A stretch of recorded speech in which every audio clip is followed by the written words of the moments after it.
One bark doesn't really constitute a predator.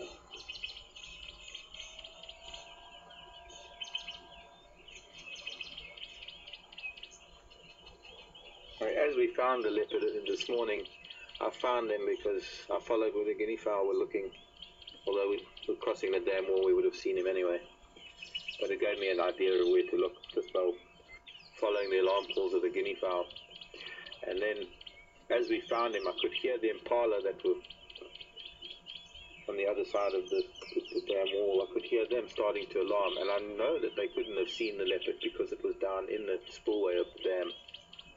And I think they were just alarming because the guinea fowl were alarming so intently. And I think the francolins and the squirrels that were shouting when we lost the leopard might have prompted the kudu to just give off an alarm bark. Very often you'll find that the animal who shouts first is the least likely to be taken. Now there's no chance, I don't think, of a leopard, that young leopard, taking one of these big kudu bulls. I think just a little bit too big for a little cat like that. But they would still react.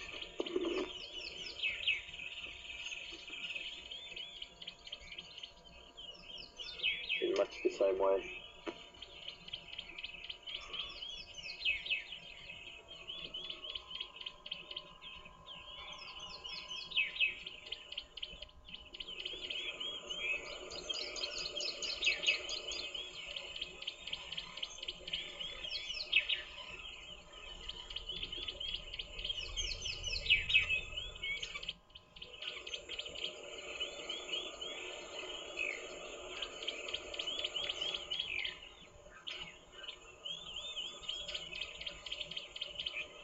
Eating on the buffalo thorn, fresh leaves, must be quite delicious for a kudu.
Hey, what you can see, boy?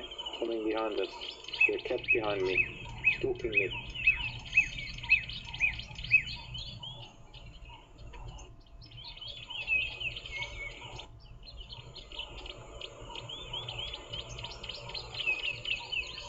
How thick that neck is. Don't really get an appreciation for the size of a kudu until you're really close to him.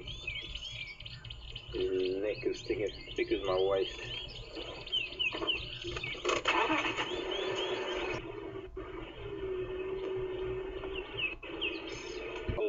Looking for this cat again.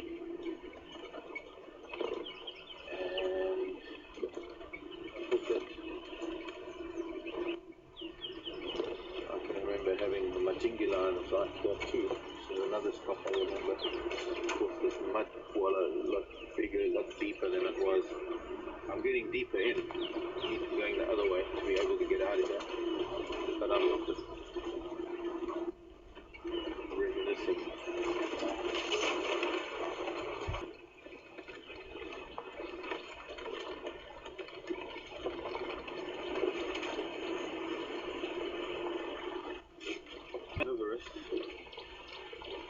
As far as their family is concerned, the family of animals that the civet belongs to being the viverrids, the same family as the mongoose. I wouldn't say that they are mongoose family. They are just belonging to the same family as the mongoose, so they are related, but the family tree splits up at the subfamily level, I think. The civet is called a civet cat, but I suppose the only connection to cat is the viverids and the felids split up from a superfamily of cats a long time ago, and you get the mongoose on one family and then the cat family on another. So they are somewhat related to cats. I suppose you could say closer related to cats than to dogs, although their paws and their claws maybe more resemble that of a dog than a cat. In fact, in the two lobes at the back of the pad and permanent claws or fixed claws. But during the dry months, the civet eats a lot of fruits that are left over from the summer. There's a raisin bush which fruits a lot during the dry season, buffalo thorn fruits, jackleberries that start fruiting early spring rather, long before the millipedes come up. But now in the summer months, now in the wet season, there are more millipedes about than ever, and the civet is one of the only things that actually can eat a millipede. One of the only mammals, I must add, because I know of a number of reptiles and insects that will eat millipedes. Not centipedes, millipedes, the big round Kongoloti, shongololo as we call it in this country. Most of us grew up knowing them as shongololo, which is Zulu, and in Shangaan, Kongoloti. And the millipedes are essentially detritus feeders. They feed on rotting vegetation, even rotting animal matter. But they do have a very smelly and toxic, to some things, defense liquid that they exude, which contains, as far as I know, contains cyanide, I think, which the civet is immune to.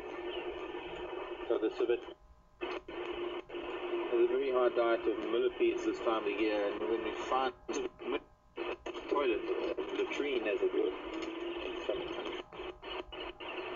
will be littered with the segments of millipedes this time of the year. And underneath it we would find the dominance of jackleberry seeds, you find the raisin bush seeds, and you can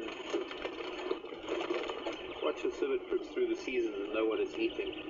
You might find scorpion skeletons, exoskeletons. You might find rodent bones, bird bones.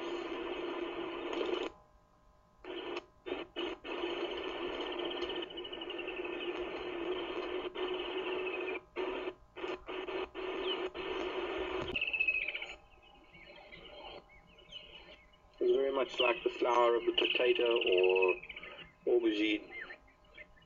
I think even tomato flowers are a similar shape. They're all the same family. But this is one of the poisonous members of that family. This produces a little fruit, a little round, almost like a cherry tomato, about the size of a cherry tomato. Doesn't get red, it's green and yellow, and it is poisonous, known as a poison apple. Also known as deadly nightshade. Many different varieties of solanum. There are a number of cultivated types of solanum that people either trim to a standard or trim into little hedges. Very deep purple, really little flowers on the cultivated variety.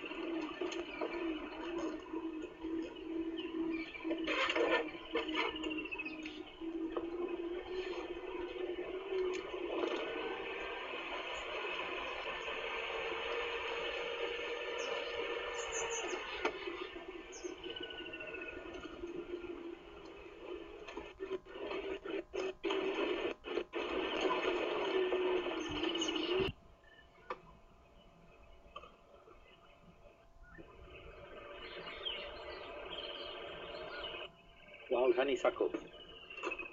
This is a toast for the ladies.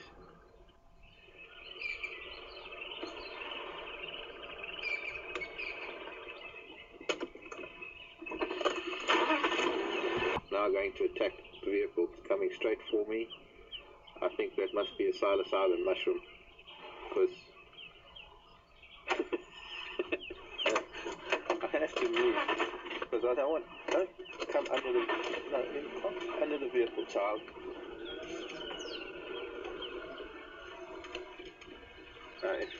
If I didn't know any better, I'd say that the tortoise's behavior is a little bit erratic, and it might have something to do with the mushroom.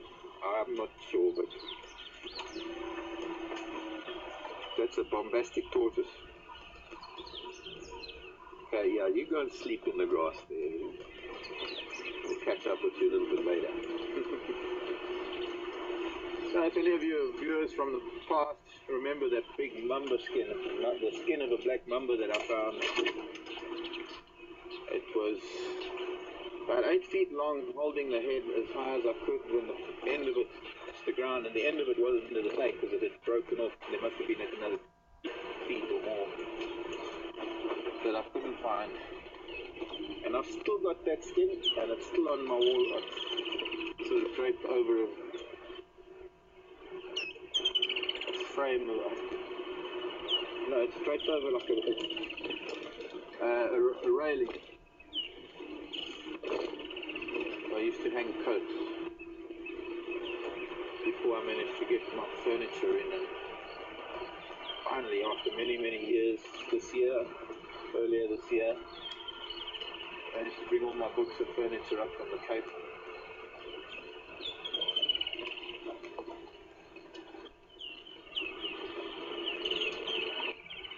That's about the clearest you're going to get of the African Kudu.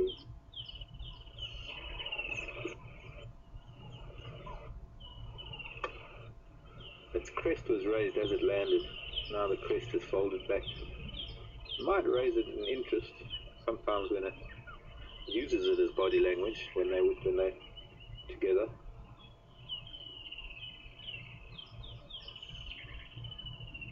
But sometimes when something attracts their attention, they'll raise that crest. But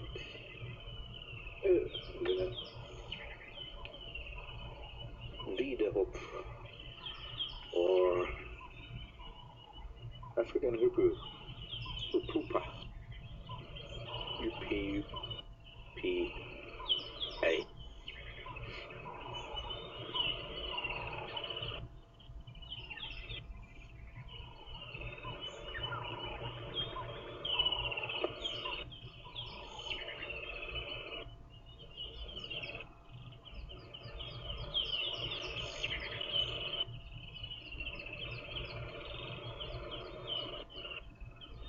Okay, onward go.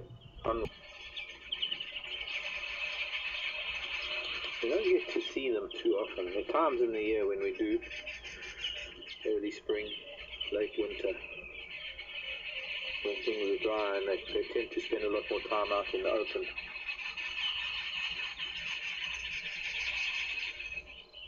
But quite often when we find them, they just run off into thicker bush. They're very shy. The female skimmer.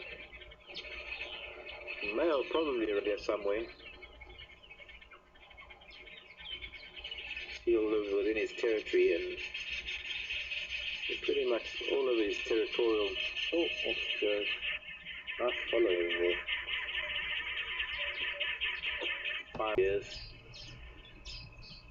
And yet we take credit for inventing them, thinking that it was our superior human brains that thought these ideas up. But the whole concept of basket weaving and weaving grasses to form mats or whatever it may be, it didn't come out of our own heads. It came from humans watching weaver birds in the past.